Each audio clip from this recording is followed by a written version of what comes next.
Hey guys, welcome back to the channel, and today we're going to be reacting to Moving from the UK to the USA for 3 years, my story. The only thing I regret about moving to America, seriously, is not doing it sooner.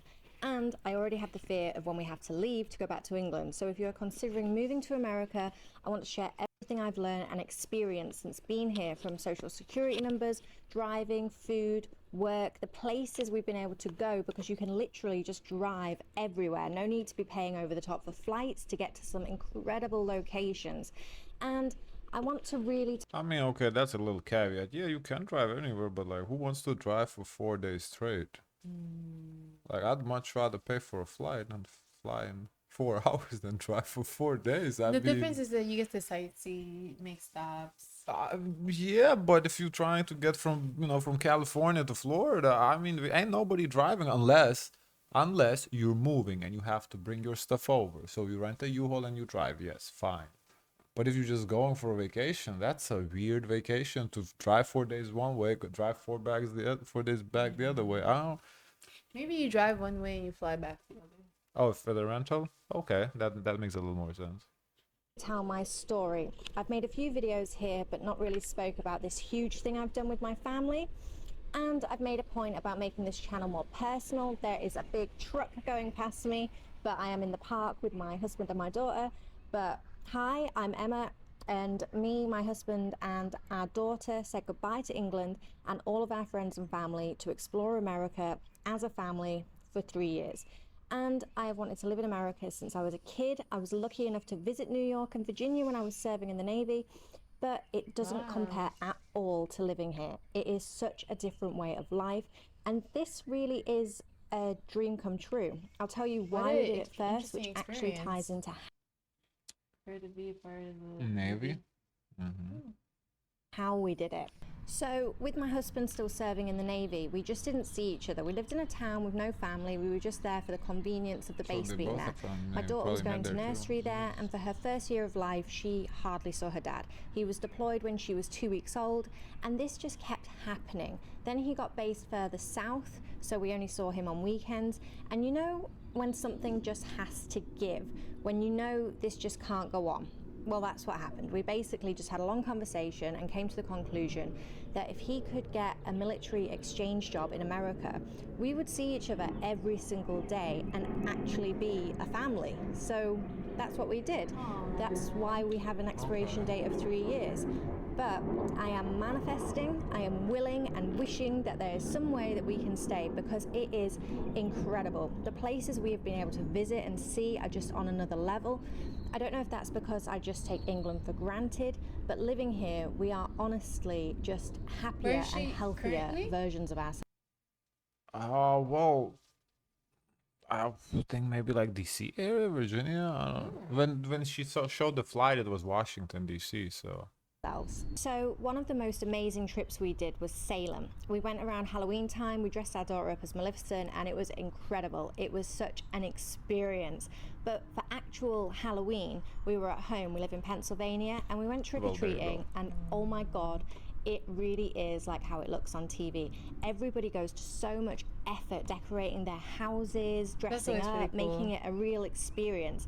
And we didn't knock on any doors. People would just be outside their houses with bowls of candy. It was just an amazing and happy experience. My daughter loved it, and it's well organized. So where we live, each town would have a certain night for trick-or-treating, so people know when to expect people and know what night to sit outside. It was really amazing. It is just like it is on the telly. Everywhere we travel to is far, but we just make it into a road trip with lots of cool stops in, and we get to go to so many places because you can just where you are that celebrates, because there's some places that don't celebrate it at all. So it's always ideal when there's like already a setup, a structure, like a tradition. If you go to an area that already celebrates Halloween, Depends on the neighborhood. I would guess, I don't know, but I would guess it's like in suburbs they would celebrate it, or because like in the city, when it's all apartments, like who's gonna walk in between apartments? But they know. Yeah, but usually it's not like these, like in the suburbs. Like I can see it, like being like a HOA thing. They organize it, so I can see that. just drive everywhere, and fuel is a hell of a lot cheaper out here, like significantly cheaper. It's the first thing we notice. So because we are already living in America, going on holidays here is so much cheaper and makes getting around to see these amazing places possible. We've done New York, New Orleans, that was incredible. We went for Mardi Gras. It was amazing. The entire vibe of the place is like nothing I have ever experienced. Niagara Falls, Charleston. I'm obsessed with the They live in a good place for like sightseeing. You know, Pennsylvania, maybe depending where in Pennsylvania, but if it's like mid to west of Pennsylvania, I mean, Chicago is right there. Niagara Falls is right there. New Orleans is a little drive, okay, but you know, if they like to drive, you go Atlanta, a couple hours away, probably. All the Carolinas, Virginia, Maryland. For like sites, like if you live in that area, you can definitely drive around. Like it's kind of epicenter a little bit. Like, you know, where we at, we just to get out of Florida is like 6 hours. So like, and everything else is 6 hours plus. So it's just a little different. Vampire Diaries. So we visited the town where that was set. That was a little town in Georgia called Covington. And right now we are in Orlando Really? to take In our Georgia, daughter to Vampire Disney World Diaries, for her birthday. And we would never have been able to afford flights from England to Orlando along with a couple of days at Disney World. When you're here, getting to visit these places becomes possible.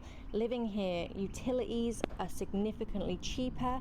It just feels like a better way of life. You're not just going to work and coming home and repeating it every single day. And we actually have seasons. That is so different because when we do the reactions the opposite way, Americans leaving to Europe, they say, "Oh, it's not what she just said." They say, "Oh, it's not just go work, work, work, work, and they have no life." That's a so interesting perspective. That isn't a guarantee everywhere. I think maybe for those people, because they're kind of like entrepreneurs, like not nomads. So for them it's not like that. But I wonder for those that actually would go from here to work like a 9 to 5 in there in Europe, would it be the same? But where we live, we have real seasons. Things differ state to state out here, so I can only really talk about what I know to be true for where I am. So social security numbers, you cannot do anything without one, so it's the first thing you want to do. No loans, you can't work, get credit cards, which by the way, I have noticed that out here you get more rewards with credit cards, like cashback offers. We have had at least a couple of $100s back, so if you do ever move out, shop around for a credit card, the offers are just on another level. Driving, now again it might differ state to state, but I have to do a local driving test, which actually does make sense because it isn't just driving on the opposite side of the road. The lanes are so different out here and it's heavy on stop signs.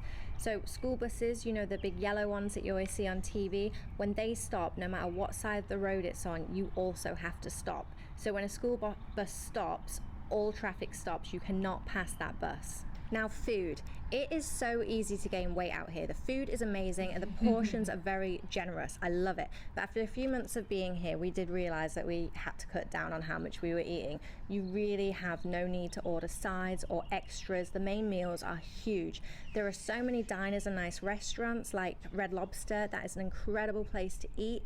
Now tipping, you do have to tip. It's probably for me the biggest cultural difference that tips are expected. We don't tip as much in England, or if you have a spare fiver in your pocket, you leave that if the service was good. But out here, the staff working in food establishments are generally on such a low wage. The tip is kind of factored into their wage. It's expected that you leave a good tip, so 15 to 20%, and it is expected.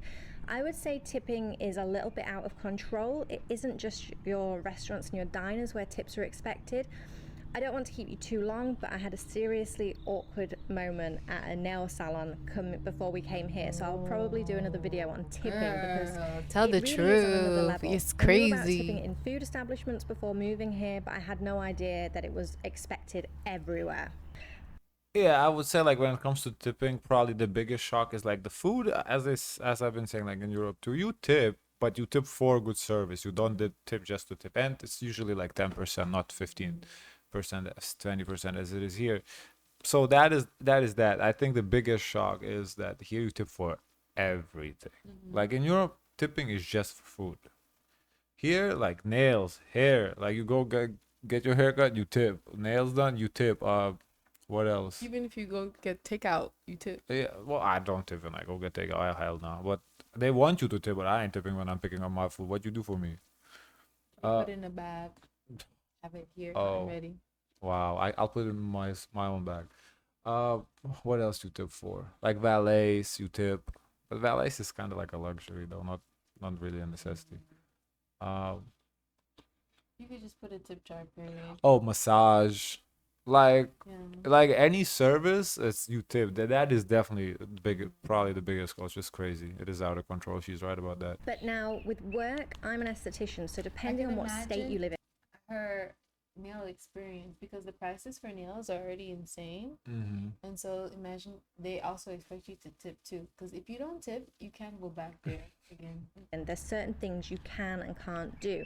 So in England, I'm qualified to microneedle, dermaplane, and do deeper chemical peels, so the biorepeal. I'm not legally allowed to do that in the state that I live in because I'm not a medical professional, which is frustrating. I think if you work under a medical professional, you can do it, but again, state dependent. But I would say tipping and my personal work situation are the only slightly negative things, but not enough to make me not want to be here and to stay here. Everything else that is so much better makes it a million times worth it. So I can't really think of anything else right now. I just spontaneously wanted to pop on whilst I was in the park. But if you have any questions, please let me know below. If you're fed up. I mean, the tipping situation, can it be avoidable? Yeah, if you don't do services, do your own nails, cut your own hair. For a man, yeah, no, for me, whatever. For a woman doing their own hair, that's a little different though. For women, it's a little. That's same with nails. Yeah, I don't do the nails, but for women, it seems like a little sexist industry, I guess. Tipping for women adds up more than for men. Yeah. Guys, of course, let us know your thoughts. Don't forget to like, comment, and subscribe. Join the Discord. Always, share as much kindness as possible.